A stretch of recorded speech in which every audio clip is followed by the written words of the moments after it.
We'll let Jennifer take us through the budget presentation. Thank you, Vanessa. So I'm Jennifer Riedemann, Finance Director, and I have with me Happy Baines, who is here in support of pulling any additional information as needed. Again, thank you to the Finance Directors and officers for attendance today in preparation of providing council and the public information on our proposed budget. As an overview, what we have previously provided, and a copy is on the back desk and it's on our website as well, is the budget book as it's referred to. And in this presentation, we will be going over the budget book contents. We'll talk about budget terminology, the budget process. We'll hit on a couple of highlights for the budget and talk about next steps. As was mentioned, we have a balanced budget that is proposed that supports the services for the community of the City of Livingston. The budget book itself, as mentioned, is available online on our website. It includes 6 separate sections that are the introduction section, the fund descriptions, budget summaries. We go over operations in the budget book, and also toward the end of the budget book is the list of projects, equipment, and improvements slated for the fiscal year, as well as miscellaneous statistics for the city. The presentation itself will include a high-level overview of the budget information, and we'll go over initially the budget terminology. When we talk about the City of Livingston, we refer to it as a full-service city. And really what that entails is that we have included in our city services the elected officials, administration, public safety, community development, recreation, as well as public works.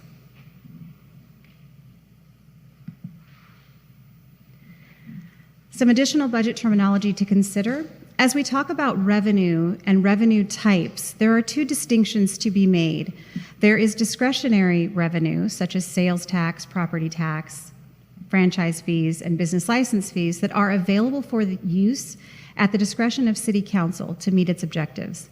We also have another revenue type, which is the non-discretionary revenue, and that revenue is not at the discretion of the City Council. It is slated specifically for its intended use. For example, grant funds, any assessments for the landscape maintenance districts, or any utility revenue that is slated specifically for that purpose. Again, that's referred to as non-discretionary.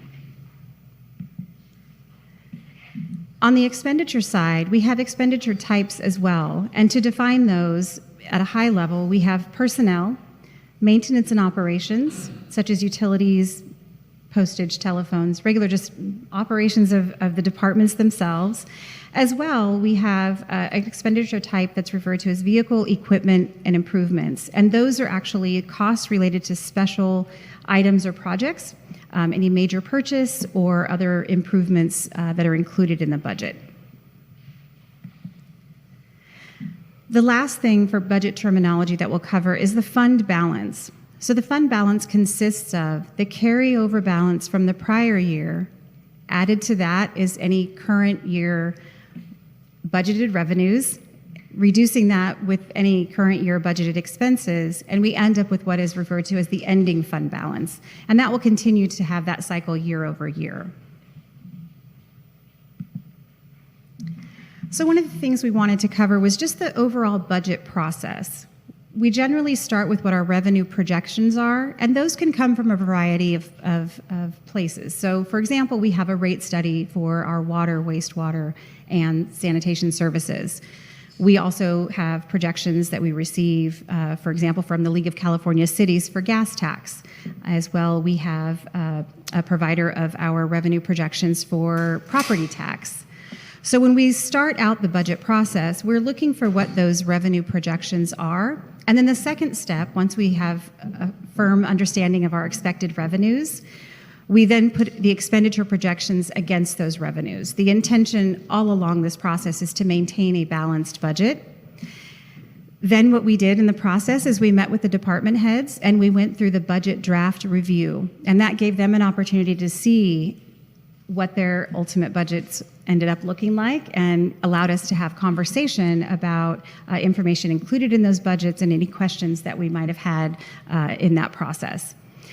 Right now, we're at the phase of the budget workshops where we provide a high-level overview. We've provided the budget document, the budget book, and we'll go through the process that ultimately will end up with budget adoption. And then that becomes the foundation for our financial system and our ongoing operations for the fiscal year. This is a complete list of all of the city's funds. And included in it are, of course, the general fund. We have all of our special revenue funds, debt service funds, capital projects funds, as well as our enterprise funds. And you can see on this slide, we have primarily blue, and those are funds that are mostly non-discretionary, meaning they don't have an option for council's discretion for spend. However, what we've highlighted in green and what we're going to cover in this presentation are mostly items that have some discretion with regard to their spend. Primarily what we're going to cover is the general fund, our community development, which includes planning, engineering, and building, and recreation. We'll cover gas tax. Those three funds have a general fund support component in them, and so we thought it would be important to bring that information to you so you understand the impact of the general fund for those funds. And lastly, we're going to cover the enterprise funds, and again, those are funded by the rate studies that were recently adopted and implemented, and we'll go through that in more detail as we get through those slides. Some highlights for this year's budget. We have our major projects listed here.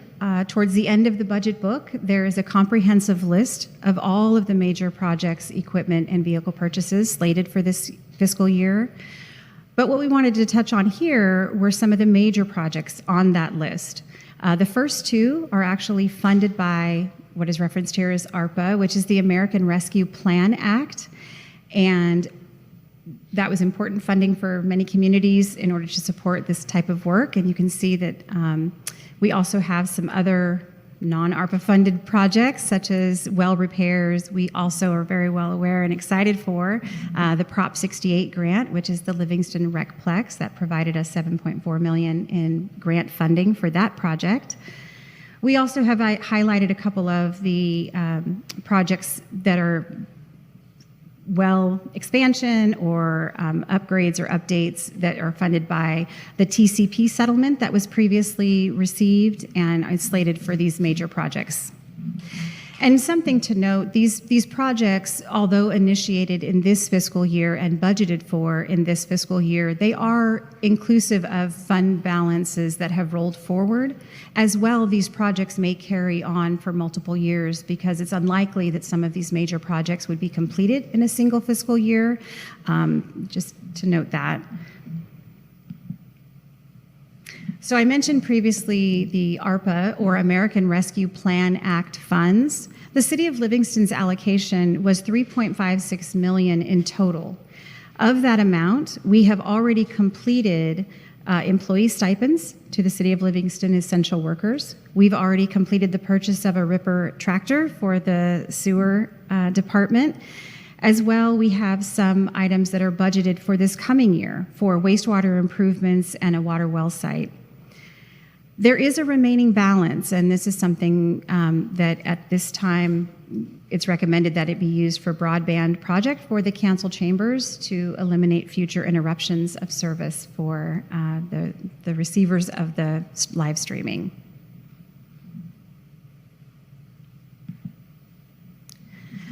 This chart demonstrates the revenues that are budgeted for fiscal year 22-23 for all funds. The total is $63.8 million, and you can see that we have a variety of categories for those revenues: charges for services, for example, of course, taxes, and intergovernmental revenues that would be coming into the city based on those projections that I mentioned that happened early in the budget process. And following the revenues would then be the expenditures for all funds, and the total of which is $81.6 million, reminding ourselves that the variance between the two is primarily made up of those fund balances that have carried forward from prior years. We do budget them in total, mostly for all funds, and primarily they are project related, as you can see from the chart. We do have some maintenance and operations and other costs identified as well. So now we're going to get into a little more detail on the general fund proposed budget. The general fund revenues are projected to be $7.5 million, the majority of which are coming from taxes. And those taxes consist of property tax, sales tax, transient occupancy tax, franchise fees, and other items that are categorized as taxes. We do also have, as you can see, other revenues, licenses and permits, charges for services, as well as the intergovernmental. And as a reminder, the general fund is used to account for most tax-supported activities, such as the elected officials, administration, police, fire, parks maintenance, and public works administration. Looking at the revenue trends for the general fund, we can see that year over year, there hasn't been a significant change overall in the distribution of the revenues received. Primary receipt of funds comes from the taxes that I mentioned. The green stripe that you see in each of those previous years is the intergovernmental revenues, and it's primarily made up of property tax that is received in lieu of vehicle license fees. Back in 2004, there was a swap made for property tax when they eliminated the vehicle license fees that would come to us. So that's what that represents, is those funds from the county for that intergovernmental revenue.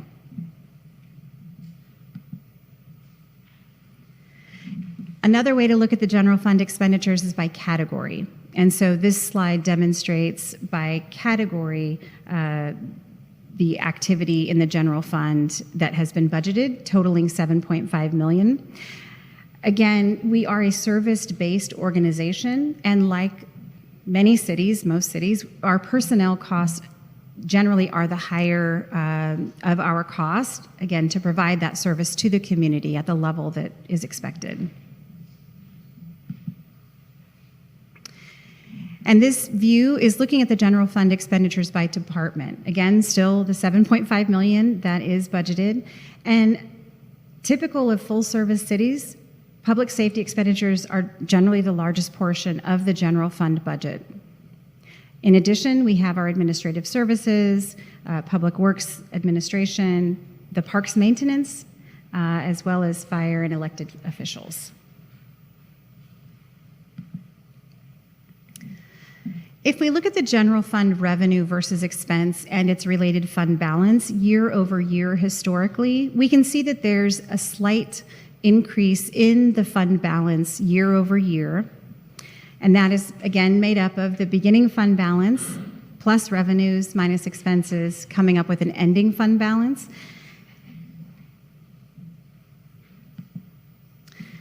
This slide takes from that previous slide and provides a projection going forward for the next 5 years. And we can see that year over year, that trend is expected to continue, whereby we would have incremental increases in the fund balance in the general fund.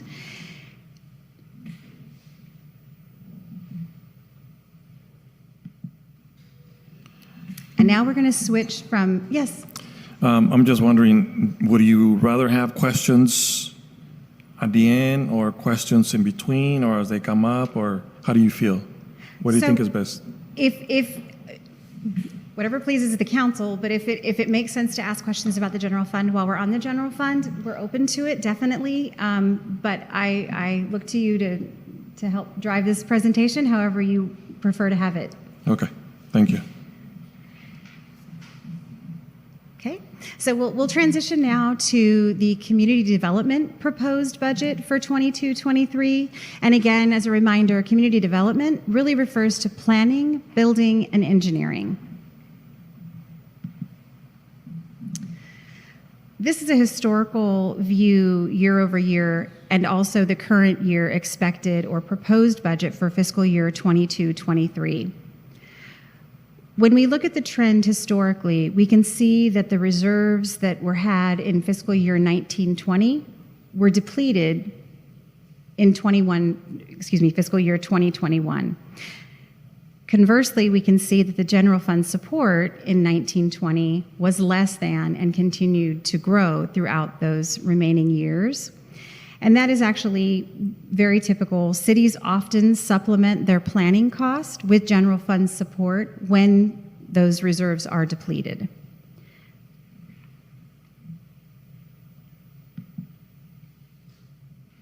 Moving on to recreation. And again, what we've decided to present was those funds that have general fund support to demonstrate the year-over-year activity for the knowledge of those who are looking at this information. So the recreation fund, typically we would see that there would be a 40-60 split, 40% coming from user fees, those people who are paying for events and activities in the community, and 60% would be coming from general fund support. So this is not abnormal, but we can see that year over year, the revenues have fluctuated as a result of likely the pandemic and the activities that were able to be funded from user fees. But now we see in fiscal year 22-23, it's almost an exact 40-60 split between fees and general fund support, which is very typical.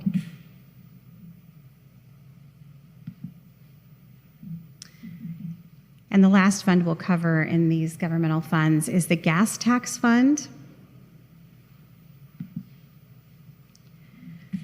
This fund, year over year, has also had a mix of either the use of reserves and or general fund support in order to fund the expenses in the gas tax fund. When we look at the proposed budget for fiscal year 22-23, we see that the general fund support is no longer required, and it actually is going to use some reserves that have built up. As we're all aware, there is a lot of activity in the electric vehicle space as well. There is a proposal from California that by 2030, we will eliminate the sale of gas-powered vehicles. It's a proposal. We're not factoring that in here. And in fact, this year, the 1 millionth electric vehicle was sold out of Stockton. So it was a bit of a mark in time. But as that increase in electric and hybrid vehicles continues on an upward trend, we will see that the future impacts of this and we'll then understand how conversely, for example, one of the taxes or fees that we receive in the general fund is a franchise fee. As more people are getting electric or hybrid plug-in vehicles, electricity will likely increase, and then therefore those franchise fees related to that activity will increase. So we may find that the impact is not as great as one might think on the front end with the elimination of gas-powered vehicles. So are there any questions about those governmental funds that we've covered so far? Yes, if you can go back to the last slide on the general fund.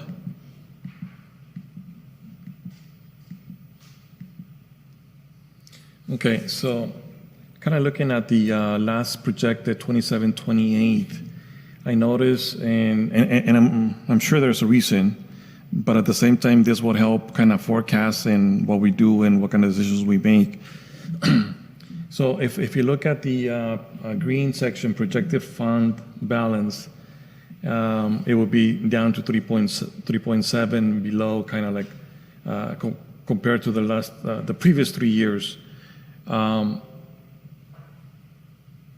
Is there a particular reason that you could say, you know what, it's because of this, and that, without looking at like the fine details that residents might not have in front of them right now? Understood. Yeah. So year over year, there is built into the projection certain increases. One-time funding goes away. Funding that has a limited term goes away, and that's all built into those projections. And so and without having the specific details, what we would glean from this is that something that was previously funded regularly either has ended or has reduced because of some other future projected change in that revenue, and or the expenditures based on either MOUs or any other increasing expenses that a city would incur over time would cause us to use our reserves to backfill any shortfall in the revenues. Okay, thank you. Yeah, absolutely. Also, any other questions, comments at this time? No. Thank you. Okay, I will move on now to the enterprise funds. So the enterprise funds consist of, as I mentioned earlier, the water, wastewater, and sanitation funds. And those are, again, funded by the recently implemented rate study. That rate study is in effect. It began in the fall of 21, and it's in effect until June of 25. Preceding the expiration of that rate study by about 6 to 9 months, we'll need to conduct a new rate study to get us to the next period of years that the next rate study will cover. If we look at this slide, we can see that those operating expenses, minus any credits, any new projects, the ongoing debt service requirement for the water fund, and those rate revenues, we can see that the current fees are sufficient to cover those expected activities through that year in which these rates end, and then we'll reevaluate and again go out for a new study and determine if there is a rate change required or if we can maintain operations with the existing rates. The next slide, it highlights the water-specific projects. It includes mostly either the creation of a new well, the wellhead treatment of certain wells, as well as water line replacement. And we also have a park service water irrigation project that will be funded by a grant.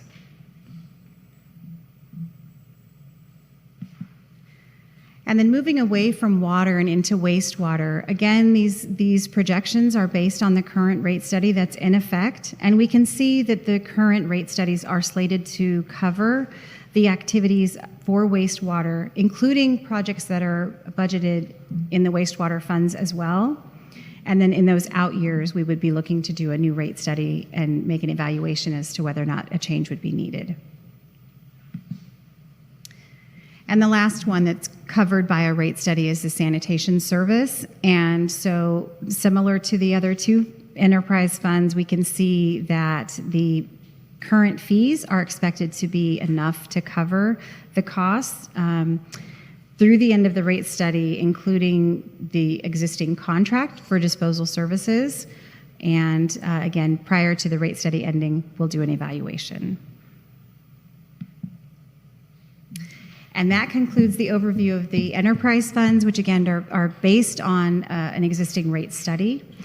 But I'm happy to answer any questions or defer to the department head if there are any related to the enterprise funds, or at this point, anything in the presentation at all.